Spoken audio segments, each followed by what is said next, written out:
euh, sur la question qui a été posée concernant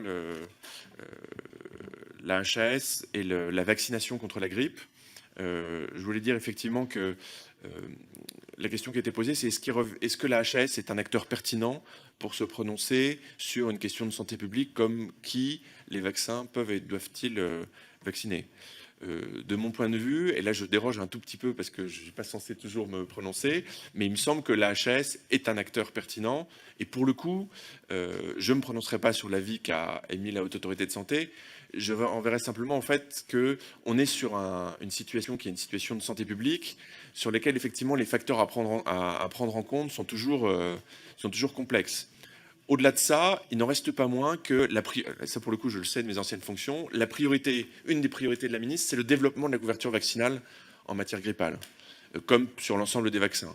Qu'on fait face à des difficultés qui sont de différents ordres, mais que la vaccination en France aujourd'hui ne va pas de soi pour l'ensemble des vaccins. Et sur la grippe, comme sur d'autres vaccins, comme sur le HPV, aujourd'hui, il y a des progrès qu'il faut enregistrer si on veut arriver à une meilleure couverture. Vous avez évoqué à juste titre le fait que se vacciner contre la grippe, ce n'est pas seulement se protéger soi-même, c'est protéger aussi les personnes qu'on serait susceptibles de contaminer si on n'était pas vacciné. Donc, je ne commenterai pas directement cette décision de la HAS concernant effectivement l'adéquation entre la population vaccinée par les pharmaciens et la population qui fait l'objet de préconisations de vaccination. Je dirais juste qu'elle est cohérente. La question qui peut se poser après, c'est sur la définition de cette population-là. Et là, de toute façon, moi, je principe en accord et en appui des décisions scientifiques qui ont été rendues par la Haute Autorité de Santé.